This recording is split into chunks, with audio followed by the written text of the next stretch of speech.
Hello, welcome to another episode of Life Goggles. My name is Ryan, and on today's episode, we're going to be talking about kicking off my marathon training, which hasn't gone as well as I had hoped up to this point. And in fact, I've already recorded this video a couple weeks ago, kind of laying out what was going to be different between my first marathon training block and my second.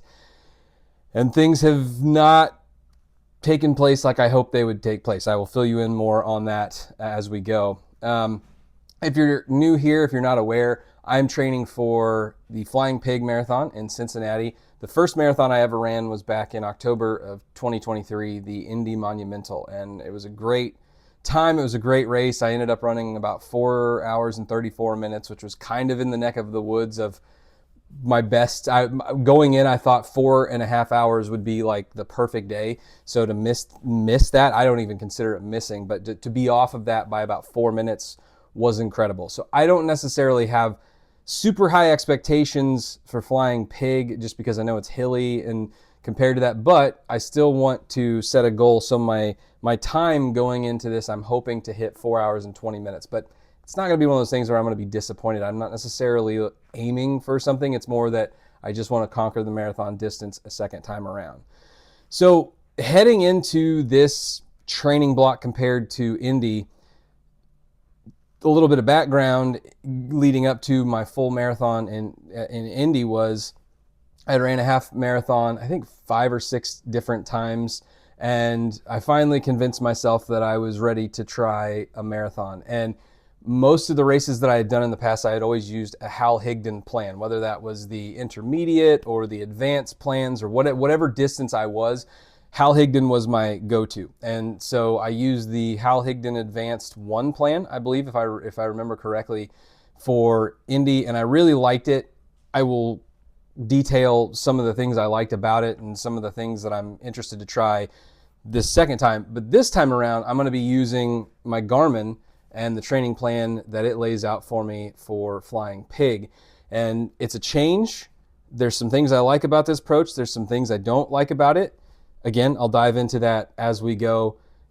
On the fueling side of things, I'm going to keep that the same. For my Indy Marathon, I had switched from goo gels over to honey stinger gels. I really like the honey stinger consistency, the flavor. It was a little easier to get those down. Not, getting gels down late in a long run isn't the most pleasurable thing, especially in a marathon, but I felt like I enjoyed the honey stingers more in that regard than I did the goo gels. So I'm going to keep the same. I may early on, depending, experiment with some other things. I've always heard like instant mashed potatoes are a good fuel source. Obviously candy, nerd clusters, Sour Patch, gummy. I don't know. I'm not big on those type of things, more for the texture of it, but I've heard good things about those. So maybe I will try something like that just to tweak it in some of my early long runs of this training block. But for now, the plan going in is to stick with the honey stinger gels. In fact, I'm supposed to be getting a box of them today, so looking forward to receiving those. What I'm considering sort of some pros and some cons here compared to go back to the Hal Higdon versus Garmin thing. The thing I like about Garmin so far is that the workouts are varied and they are fluid. I set this up back in, I think it was November. I plugged in which race I was doing. So since November, I've been doing some base building workouts, some speed work, some base pace runs, with my goal being a 4 hour and 20 minute marathon.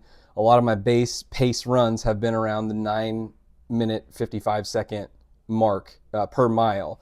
And I've really enjoyed doing that because it helps me key in and lock in on that pace, knowing that that's going to be the one that I'm going to have to maintain for 26.2 miles if I want to hit that goal. What I found in my Hal Higdon plan was I was still searching for, I wasn't exactly sure going in. I didn't know, I had no idea where I could get. There was a lot of fumbling around early on. Being that was my first run at that distance, I knew that at that time I could usually hold a 10-minute pace pretty comfortably. So the rule of thumb that I had seen was to back off by about 30 or 45 seconds of that comfortable pace for your marathon pace. And so that's where I kind of settled on 10-minute 20-second to 10-minute 30-second miles for the Indy Mini, the Indy Monumental. And that's ultimately what I ended up doing, and I was able to hold that pace. But before I got to that point, there was a lot of searching. There were a lot of runs where I went out too fast. I went out too slow. I kind of crashed and burned on I think it was a 17 miler one time because I went out too fast. And the Garmin plan has already set me up well where whenever I already, my body can feel when I'm kind of in that 9:55 minute mile range. So, and that's before I've even started the training plan. On top of that, I've been doing a lot of speed work, and that's just helped me because I have been able to push my boundaries. I ran a 5K in late December where I was able to hold a sub 8.5 minute pace for the whole race. And that is something that I had never been able to do before. But I've been doing speed work where a lot of my intervals are hold an 8:05 pace or close to that for a certain amount of time. And so once I hit my 5K race, which was sort of separate from that, it's a local race. It's actually the Santa Stomp. This was from 2022, this shirt, but I've ran this race 3 years in a row. It's a local 5K that I really, really love. They do a great job with it. And I was able to go in there, and I have been doing these workouts. So I was able to set a PR with my 5K time and almost hit my goal of a sub 25 minute 5K because of those speed workouts. So there's a lot of pros with that. And the downside that I'm anticipating is that with the Garmin plan, sometimes they change the workouts depending on what they feel. You know, I may look ahead of the week. I'm someone that likes to know into the week what I have to plan for. So if I know, okay, Wednesday I've got a 10-mile run, I need to be able to plan ahead for that. Garmin will sometimes switch that ahead of time, maybe overnight before your run. And I'm a little nervous about that because I'm someone that likes a little bit of organization. The best part about the Hal Higdon plan was it was in a grid, 18 weeks, and I could just look it up. And if I needed to switch things, like if I knew that, hey, my long run's Saturday, but our family's going to be out of town, so I'll do that Friday night before Saturday, and then I'll just try to work in my Friday run some other time, whether it's double up on another day or wait until Sunday, whatever it is, I can account for that. So the Garmin plan, that's my biggest concern. That's my biggest thing where I think I'm not going to like it as someone that is very set in his ways. However, maybe it'll push me outside of my comfort zone a little bit and adapt to that because I do enjoy where, hey, maybe my body is run down. Garmin can sense that I'm not picking things up like I should, so they tweak a run and maybe it's not as long as they had intended, or maybe I'll do some base pace runs instead of speed work if I'm over taxing myself. So we'll see. I think there could be some benefit where it will teach me to sort of let go a little bit of that organization and just go with the flow. And I do think, as I've already seen with some of this base building that I've taken part in, that it will make me a better runner because it already has. The base building process has already made me a better runner. I've done more speed work in the last 2 months than I had, the last 2 years. Even with my marathon training in 2023, I did some speed work, but not as consistently as I've done during this base building period. So it's really helped me out in that regard. That's kind of what I'm looking at as I head into this training block. Now, I mentioned up top that it's not gone as well as I'd hoped. The last time I ran, I'm filming this on January 8th. The last time I ran was New Year's Eve. That night, I tweaked my back. I sometimes get a hip misalignment thing where literally I'm crooked in the middle. My left hip sort of juts out. And I've been working on my core because this is something that's happened to me before. It used to happen more frequently. And a lot of the things that I saw out there was that it could be a weak core that could be, it's not able to support some of this, and then it goes out of alignment. And I had been working on core work in the gym, and so far I had gone quite some time without it happening. And I was sitting in a chair on New Year's Eve. I got up, I felt it go. And then the next morning, normally I can walk around. I'm a little hunched over, but I can kind of get to and fro. It's not the most pleasurable feeling.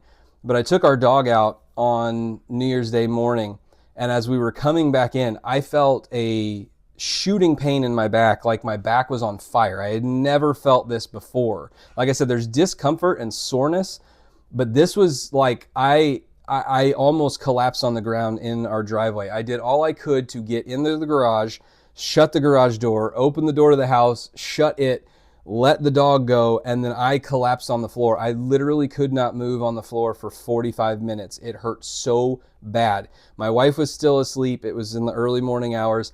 I eventually had to call her to come and help me try to get up, and I could move like side to side. When I say move, I just couldn't get up off the floor. And all of that to say, I still have a little bit of crookedness in the middle a week later, but I'm a lot better. I'm able to move around. I'm not too far from being able to go and run again.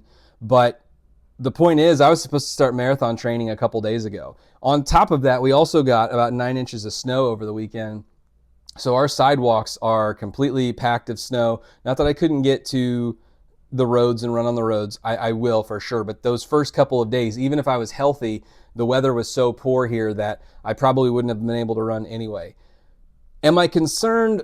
A little bit, yes. But ultimately, when I looked at my plan for the first week, it was actually less than what I had been running in my base building. So I'm not too fearful of a week. I'm confident enough as a runner now that 1 week taking that off isn't going to deter me all that much. I think if this would have happened the first time around, I may have been a little bit more scared, but my mileage has gone up. After I went through that first marathon training block, it set me up where I do, a greater amount of mileage compared to what I was doing before that first marathon training block. So all in all, I will say, I think yes, I'm concerned that I'm getting a delay here in my start, but it's more that I'm frustrated because I just love to run and I cannot run right now, but I'm very close. My wife and I are going out of town this weekend, so I will probably, just to be safe and not hurt myself, just punt on this first week entirely and then pick it up next week and hit the ground running. And I'm looking forward to it. I'm ready to get back to running. I haven't ran. It's been a long time where I haven't ran for a week straight. And that's where we're at. And I'm going stir crazy. So I'm ready to get back out there. Anyway, that's what I'm looking into. I just wanted to kind of talk through my first marathon approach and this second one, Flying Pig. One thing I will mention, being that the Flying Pig is much hillier than the Indy Monumental, I do plan on most of my runs trying to work in some hilly areas. I live in the Midwest. I'm in a very flat area, but around town we have some overpasses, a couple of our parks. We have a walking trail that have some hills with some steep grades. So my plan is to work those in deep into runs too. Like I think most of the hills, from what I've seen from the elevation chart of the Flying Pig, most of the hills are in the first 13 miles, the first half. But nonetheless, I want to prepare myself pretty well for those hills because I know that's going to be a big thing on race day, is the hills. Every time I've looked up the Flying Pig, people talk about how hilly it is. So that will be a focal point for me. We're going to wind things down here. I want to mention a couple things before I sign off. Number one, this hat right here, if you've noticed it, I always run with backwards hats. I am an ambassador in 2025 for Alter Ego Running. If you're interested in some Alter Ego stuff, you can go out to Alter Ego website. You can order some merch, and I have a code. It's Ryan is Running, all one word, all lowercase. Ryan is Running. Get yourself a discount on Alter Ego stuff. I love it. I've got some hats. I've got a beanie. I got my wife a beanie recently. So love that brand. So Alter Ego Running. And another thing is, just yesterday, as of the time I'm recording this, I did a video, a podcast with the Run Try Bike community, Jason from Run Try Bike, called Fiery Embers. It's on their YouTube channel. I will link them below. It was a fun chat. So what Fiery Embers is, it's not really a serious running show. It's with runners and people that bike and do triathlons and all that, but it's more a lighthearted thing. We talk about food. He knows I'm a big sports fan. Jason is a big sports fan. We talked a lot about sports. So if you want to go check that out, I will link that below and you can go enjoy that as well. That was a great time. It's about 30 minutes. So, and if nothing else, just go over and check out their videos. They have a ton of great stuff over there. I'm a big supporter of what they do. They are the voice for the everyday athlete. That's sort of their motto, but I am a prime example of that. They've let me tell my story a couple different times, and it's a great product for those of us that just, we're not necessarily professional athletes, but we love to do this, and they really support us in that way. So please go check them out. As always, please like, subscribe, share, comment below if you'd like. If you're training for a marathon, if you've tried different training plans, what's worked for you in the past? Have you tried Garmin? Have you tried Hal Higdon? Have you tried something else? I know there's all kinds of options out there. I'm someone that maybe I don't necessarily feel like I do well with a coach. So that's why I've always kind of gone with plans that I can sort of hand pick. Maybe I'll change that down the line, but nonetheless, that's where we are right now. And that's it. I'm going to sign off here. As always, that's what I got. I appreciate you following along. Thanks for checking in on Life Goggles.